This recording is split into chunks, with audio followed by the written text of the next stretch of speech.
Hey guys, thanks for coming. I thought our guys came out of the chute. That's 4 games in a row where they came out fast, played hard. That's a sign of guys that like to play. My concern in a game like that is not respect the game and not show up the right way.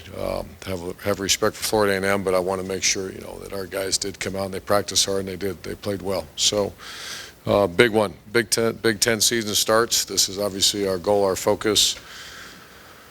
And to make it through the preseason undefeated was kind of which we wanted to have happen, but our goal is to the Big Ten. So we have a lot of respect for Wisconsin. 2 great backs. I don't know where the heck they keep getting these guys, but they have great backs, and we got our hands full. They have an excellent coach, and in my opinion, they're the king of the Big Ten right now, and this is an opportunity to go compete with a team that's competed in the Rose Bowl last few years. So I'll take any questions. Front row, Todd. How much of your stuff that you guys have done offensively, there's been some spread, some power, some swinging gate on the PAT kicks. How much have you guys thrown out there in terms of, if you had to scout this team, how much is there to prepare for in a given week? Well, I think that's a big part of what we do is I get the luxury of sitting on both sides of in defensive meeting rooms a lot, and I listen. And I know that there's only 2 days of preparation. You have Tuesday and Wednesday. So we try to give a lot of stuff like a lot of teams do. And it might look like it's completely different, but a lot of the blocking schemes are the same. It's just a lot of window dressing. So we try to give try to water down the preparation of the opponent, if that makes sense to you. That's why we do some of that stuff. And then, with Braxton and Kenny possibly playing on the field together at the same time, is that something you float out there, or is that a reality? Yeah, I don't know. I don't know if that's reality. I keep thinking away. I love both those players. I think they're good players, but I don't know what that gives you. It's if Kenny was a better wide receiver than one of our receivers, he'd be playing receiver. If Braxton was a better running back or something, but they're not. And so someone has to come off the field. I haven't decided how we're going to do it. I know Braxton, if he has a good week of practice, will start. And we'll see how practice goes this week. When you said after the game that you had hoped that Braxton would be able to play, but he said he wasn't ready, could you clarify what happened, the process of what happened? I hoped all week that we could get him in there, even if it's just for a few series, but it just wasn't stable, and it would have been not right. And it wasn't just Braxton; it was myself, the strength coach, and the quarterback coach. All got together, and a lot of things happen at quarterback position. Someone falls on you, even if you're handling. My idea is just get him in the game. And it was a mutual decision. It's probably not in the best interest to play him. And how much more confident are you this week that he will be ready? What I saw yesterday, much more confident. He had a very good day yesterday. We practiced pretty hard yesterday because a lot of guys, normally Sundays are the guys that, the week before I think they played 95 plays, so we didn't practice real hard. Matter of fact, we didn't practice at all. And then you try to just get a lot of work with down the line guys. But the offensive line, they didn't play the whole first quarter. And so a good majority of the guys were out in the second quarter. So we practiced real hard yesterday. Put a number on it? On Braxton's chances. percent? Yeah. I'm saying he's around 90 right now. And he'll be 100 by next week, I'm hoping. Steve? Yeah, Coach. Going through your box scores here, you played 240 minutes. In 206 of those minutes, your team's been ahead by 2 touchdowns or more. How do you flip that switch to where you're going to play a 60-minute game?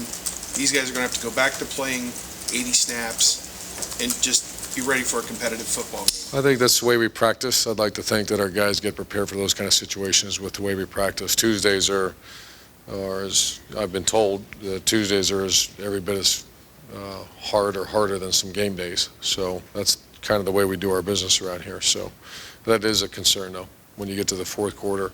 However, the Cal game, the way we treated the Cal game was that kind of offense we were facing, we were in a 4-minute mode, slowed it down because we felt that was our kids learned how to play the entire game that day. Back row left, Rob.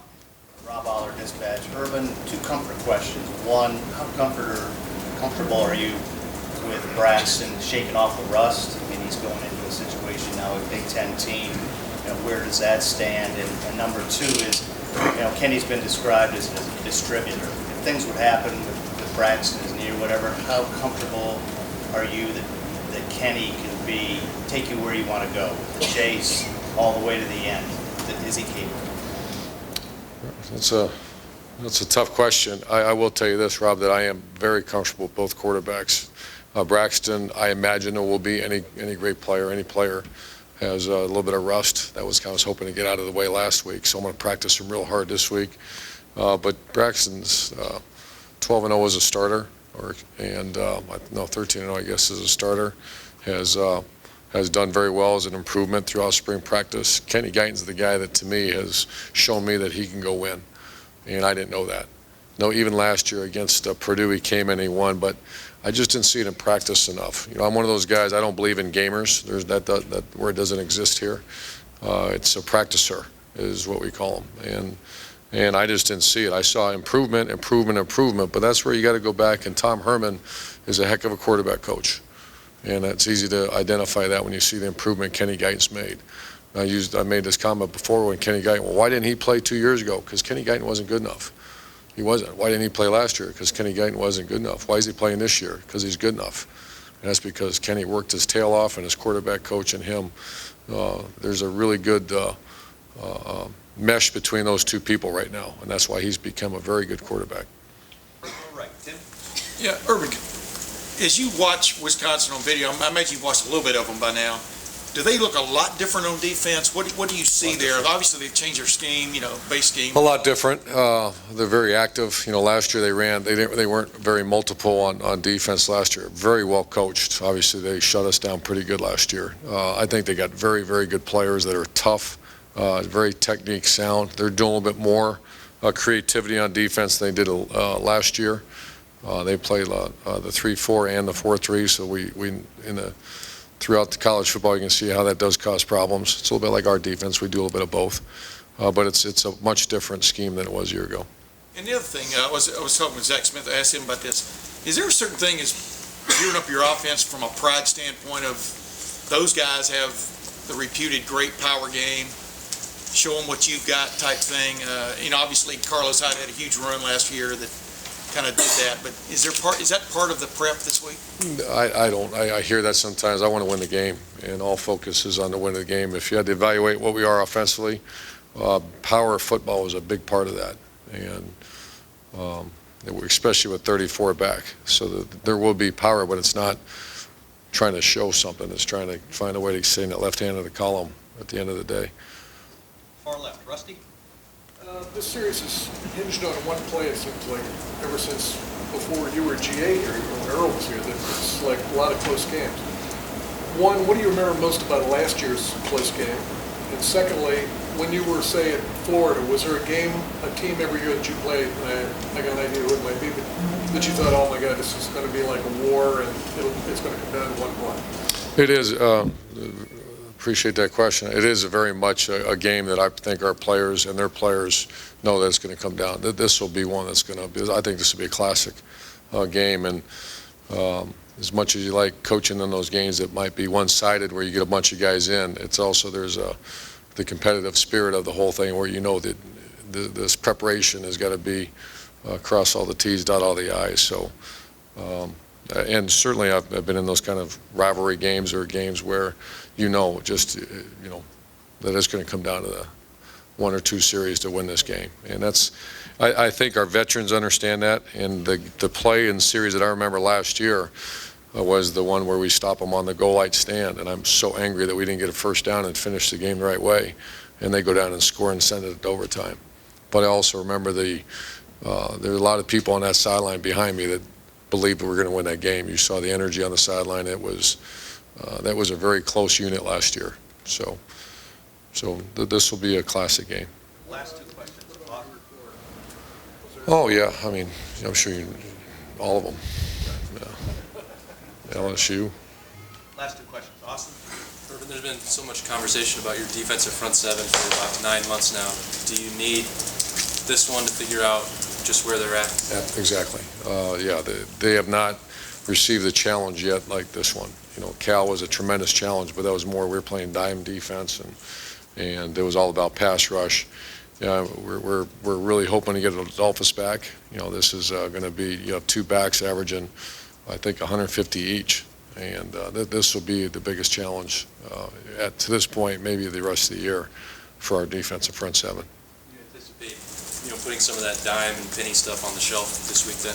You'd have to ask Luke. I have spent very little time with him yet so far. I was kicking an offense all day today, and then tomorrow morning I'll go visit with them a little bit. But I know we've had conversation about this outfit before, because the run game's real, and you get embarrassed real fast, like a lot of teams, if you're not gap sound and handling your business. Last question, Doug.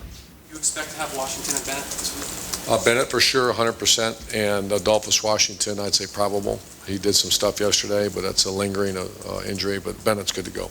And you've been dealing with this with Braxton, with the injury. You dealt with it with Corey Lindsley in the offseason and the preseason. Just how did Corey Lindsley, through all of that, handle himself in getting back and figuring out? Like a pro. It's one thing that Braxton's handled himself like a pro. Very proud of the way he's went about his business. Yesterday he stayed after and did a lot of conditioning.